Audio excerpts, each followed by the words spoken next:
अभी उसके अलावा एक पैरामीटर है जिसको हम कहेंगे हजार्डस एरिया। तो हमने इसके पहले भी बहुत सारे पॉइंट्स डिस्कस किए हैं, specially hazardous chemical, hazardous substances, hazardous waste के बारे में। तो ये हजार्डस केमिकल्स जो है, ये हजार्डस केमिकल्स पे ज्यादा ध्यान देना जरूरी है, क्योंकि हिस्ट्री और एक्सीडेंट स्टैटिस्टिकल डेटा भी ये बताता है कि जो हजार्डस केमिकल कैटेगरी वाले केमिकल्स है उनको उनकी वजह से सबसे ज्यादा प्रॉब्लम होता है। तो इसीलिए यहाँ पे हजार्डस एरिया का क्लासिफिकेशन किया जाता है, यानी कि ये जो हजार्डस सब्सटेंसेस या केमिकल्स आप यूज कर रहे हैं तो उसको अलग अलग एरियाज में आपको डिवाइड करना चाहिए। और ये डिवाइड भी क्यों करना चाहिए, क्योंकि अगर ये पर्टिकुलर एक केमिकल आप ये एरिया में आप यूज कर रहे हैं, बी केमिकल आप दूसरे एरिया में यूज कर रहे हैं, सी केमिकल आप दूसरे एरिया में यूज कर रहे हैं, या फिर इसका आप स्टोरेज कर रहे हैं, हैंडलिंग कर रहे हैं, तो जो भी वर्कआउट कर रहे हैं, तो ये भी उसकी क्वांटिटी और उसकी कैरेक्टरिस्टिक्स अगर आपको मालूम है तो उस हिसाब से अगर आपने इसको डिवाइड कर लिया, इसमें पर्टिकुलर डिस्टेंस के बाद ही इसको फाइनलाइज कर लिया, तो अगर इन केस यहाँ पे कुछ एक्सीडेंट होता है, जैसे कि अगर यहाँ पे फायर कैच होता है या फिर एक्सप्लोजन होता है, लीकेज होता है, तो उसका इम्पैक्ट डायरेक्ट बाकी के जो डिपार्टमेंट्स है या फिर जो कंपनीज के जो एरिया है उस पे नहीं होना चाहिए। उस हिसाब से भी एरिया यहाँ पे फाइनल हो सकता है। तो ये जो इफेक्ट है एक्सीडेंट्स के बाद, उसका आपको जो सीवियरिटी जो है वो सीवियरिटी अगर आपको कम करना है तो यहाँ पे हजार्डस एरिया का अलग अलग क्लासिफिकेशन होता है। तो यहाँ पे अलग अलग क्लासिफिकेशन दिया है, अलग अलग रूल्स एंड रेगुलेशन और स्टैंडर्ड्स में। तो जैसे अगर आप का chemical industry petroleum sector point of view है, रिफाइनरीज पॉइंट ऑफ व्यू है, या फिर पेट्रोलियम प्रोडक्ट्स बनाता है, तो यहाँ पे पेट्रोलियम रूल 1976 लागू हो सकता है। अगर पेट्रोलियम रूल के हिसाब से अगर आप देखेंगे हजार्डस एरिया का क्लासिफिकेशन कैसे करते हैं, तो यहाँ पे वो फ्लैश पॉइंट बेसिस पे होता है। तो यहाँ पे ये फ्लैश पॉइंट क्या होता है कि ऐसा टेम्परेचर जहां पे जो आपका केमिकल है वो इग्नाइट होता है और कुछ सेकंड्स के लिए वो इग्निशन रहेगा। अगर ये flash point more than 3 seconds continue होता है तो वो फायर पॉइंट में कन्वर्ट होगा। यानी कि ये ऐसे केमिकल्स हैं जिसकी वजह से फायर कैच होने के चांसेस ज्यादा है। तो ये आपको फ्लैश पॉइंट और फायर पॉइंट आपको स्टडी करना चाहिए। तो ये फ्लैश पॉइंट के बेसिस पे इन्होंने दो कैटेगरीज में ये हजार्डस एरिया क्लासिफाई किया।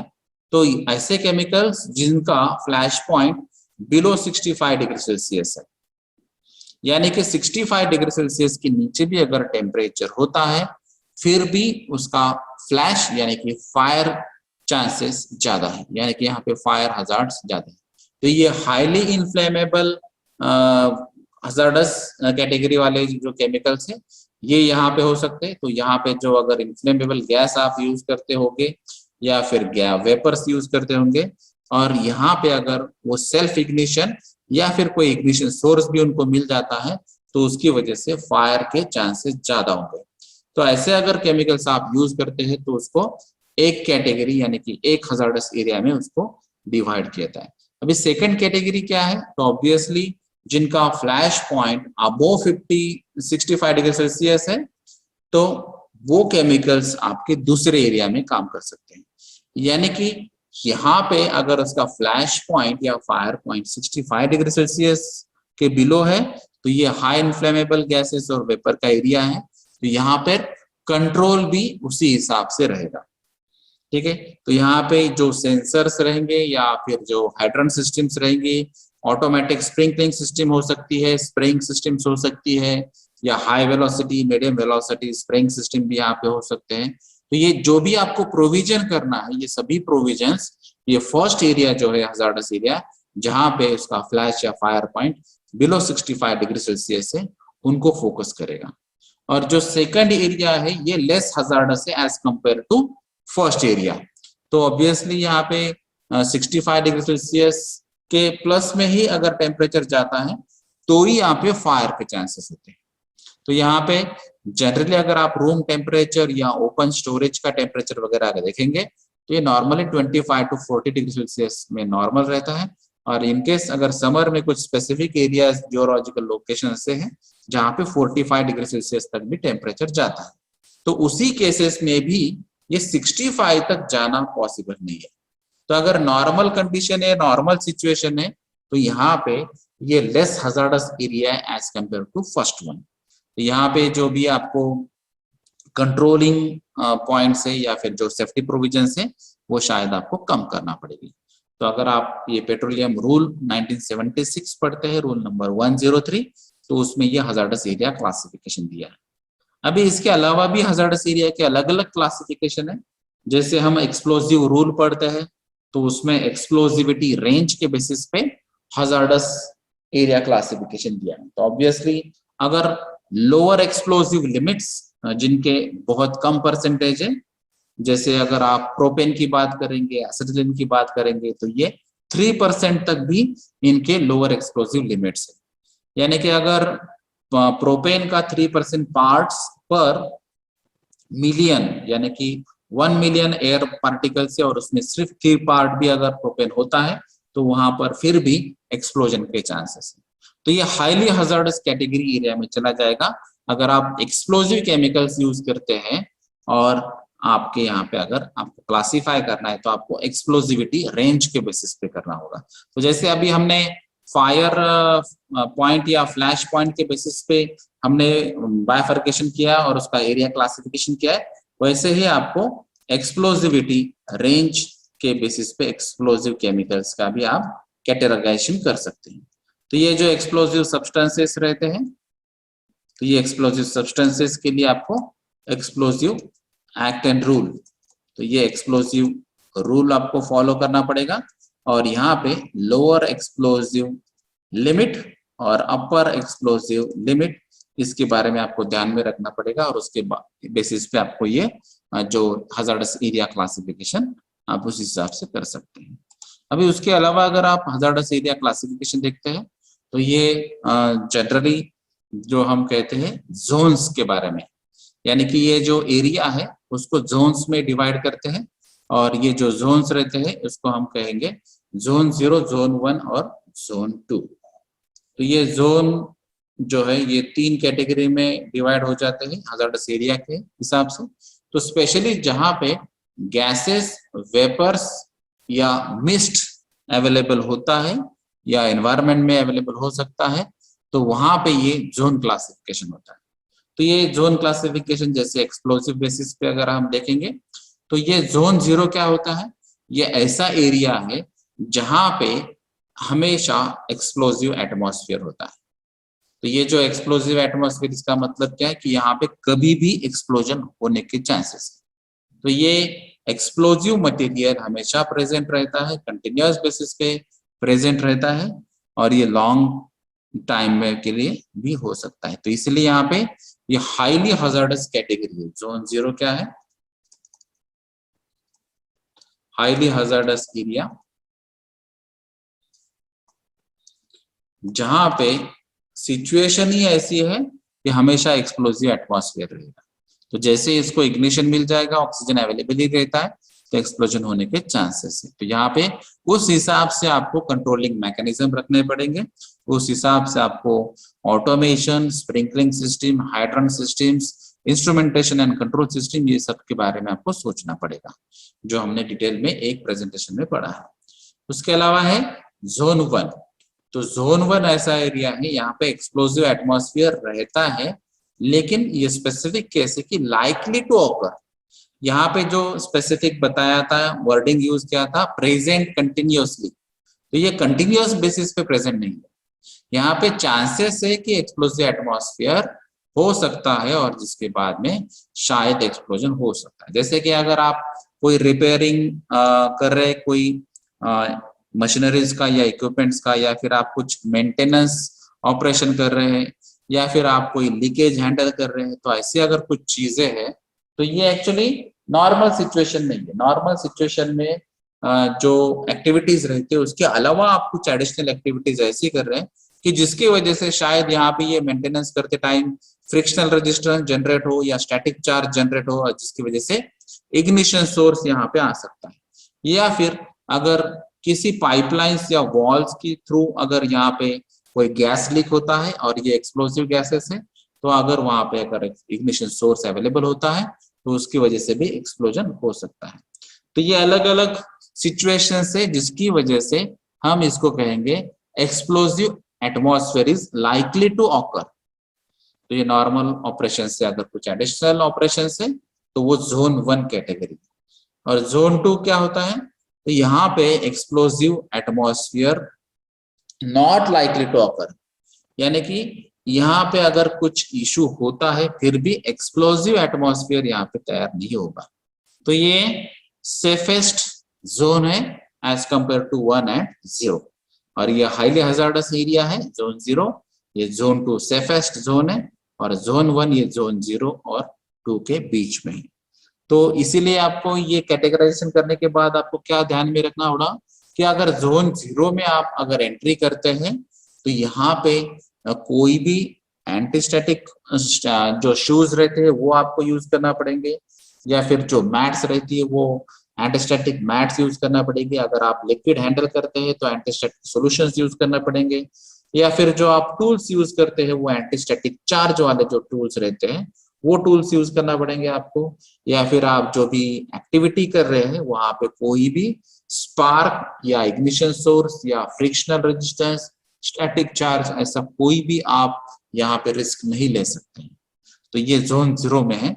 और जोन 2 में आप नॉर्मल ऑपरेशंस कर सकते हैं, और जोन 1 में आपको ये सब एक्टिविटीज करते टाइम आपको प्रिकॉशंस लेना चाहिए। जैसे अगर यहाँ पे कोई आपको कुछ रिपेयर मेंटेनेंस का काम करना है तो शायद आप जो न्यूट्रलाइजेशन के लिए या फिर जो इनर्ट गैसेस यूज करते हैं हम, जैसे नाइट्रोजन, तो नाइट्रोजन ब्लैंकेटिंग या नाइट्रोजन पर्जिंग ऑपरेशन आप यूज कर सकते हैं।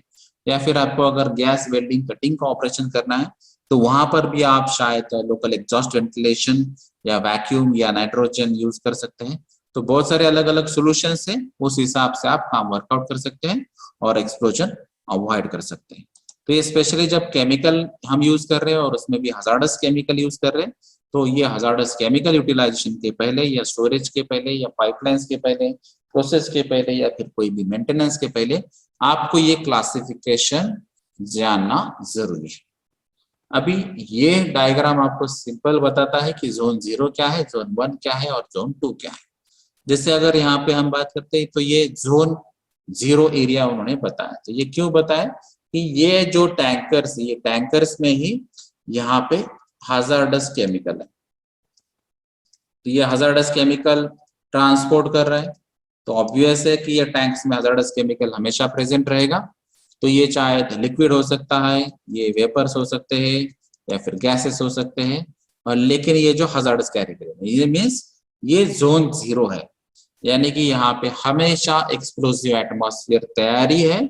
आपको अगर इग्निशन और ऑक्सीजन मिल जाता है तो वहां पे एक्सप्लोजन होने के चांसेस है। वैसे ही अगर आप ये पेट्रोल पंप की बात करेंगे, एग्जांपल लेंगे, तो पेट्रोल पंप पे भी अंडरग्राउंड जो टैंक रहती है वहां पे मोर वोलेटाइल कंपोनेंट्स रहते हैं, जहां पे ये लिक्विड स्टेट में रहते हैं, लेकिन अगर जैसे इसका प्रेशर कम हो जाए या फिर इसको अगर ओपन किया जाए तो ये वेपर्स में कन्वर्ट होते हैं। तो ये वेपर क्लाउड यहाँ पे तैयार हो जाता है, और इसको भी अगर इग्निशन और ऑक्सीजन मिल जाता है तो ये भी एक्सप्लोजन में कन्वर्ट हो सकते हैं।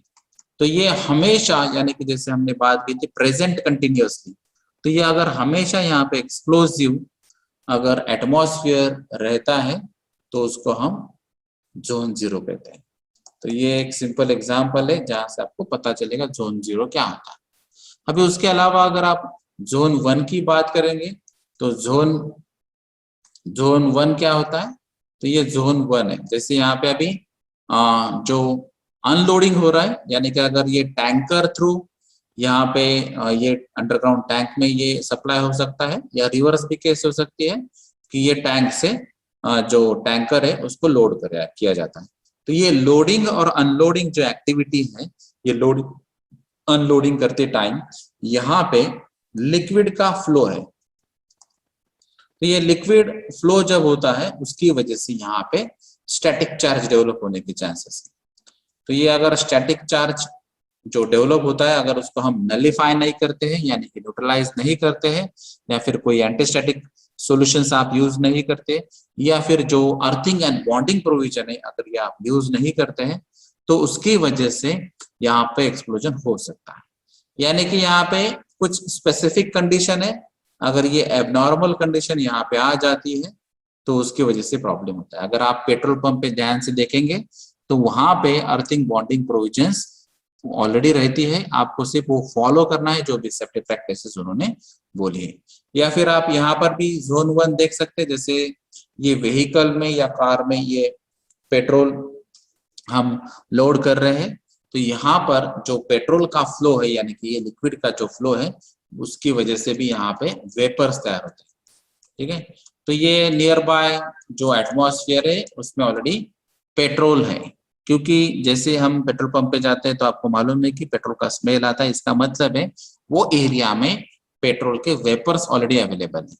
तो ऐसे जो गैसेस है आप यूज करते होंगे, शायद सीएनजी का भी व्हीकल होता है, पेट्रोल के बेसिस पे भी व्हीकल होता है, डीजल के बेसिस पे होता है, एलपीजी बेसिस पे भी होता है। तो ये जो भी फोसाइल फ्यूल्स हम यूज कर रहे हैं, अगर ये वेपर्स या गैसेस फॉर्म में आते हैं तो यहाँ पर अगर लोडिंग या अनलोडिंग करते टाइम या स्टैटिक चार्ज की वजह से या फ्लोरेट की वजह से या फिर कोई अगर इनको इग्निशन सोर्स मिल जाता है, जैसे हमने एक्सीडेंट अभी भी देखे हैं कि अगर कोई पेट्रोल पंप पे अगर पेट्रोल लोडिंग या अनलोडिंग करते टाइम जहाँ पे ऑलरेडी वेपर्स अवेलेबल है, वहां पे अगर कोई हाई रेडिएशन वाला मोबाइल भी यूज करता है, जैसे हम कॉल रिसीव करते हैं या कॉल करते हैं तो वहां पे हायर रेडिएशन रहते हैं। जब भी आप मोबाइल कॉल करेंगे या कॉल रिसीव करेंगे तो वो रेडिएशंस में इतना एनर्जी रहता है कि वो इजीली स्पार्क जनरेट कर सके। तो वो मोबाइल पे डिपेंड रहेगा, उसके रेडिएशन पे डिपेंड रहेगा, उसका फ्रीक्वेंसी कितना है, इंटेंसिटी कितना है। अगर उतना रेडिएशन सफिशिएंट मिल जाता है तो ये जो वेपर्स है, ये वेपर क्लाउड जो है वो एक्सप्लोजन में कन्वर्ट हो जाएगा और यहाँ पे फायर कैच हो सकता है।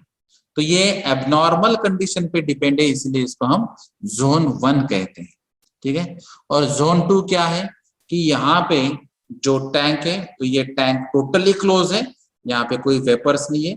सिर्फ यहाँ पे जो कार है, ये कार के आसपास यहाँ पे वेपर्स हो सकते हैं। जैसे ये वेपर्स एटमॉस्फेयर में जाएंगे तो ये डाइल्यूट हो जाएंगे और यहाँ पे उसका जो लोअर एक्सप्लोसिविटी रेंज है वो यहाँ पे मेंटेन नहीं हो सकता है।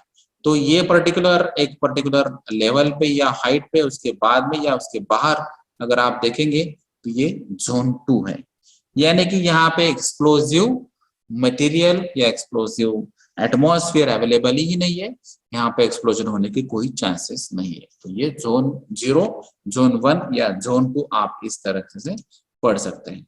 तो ये जो कंडीशंस है, ये जोन्स जो है हजार्डस एरिया है, ये आपको केमिकल इंडस्ट्रीज को जानने हैं और उस हिसाब से आपको प्रिकॉशनरी मेजर्स लें।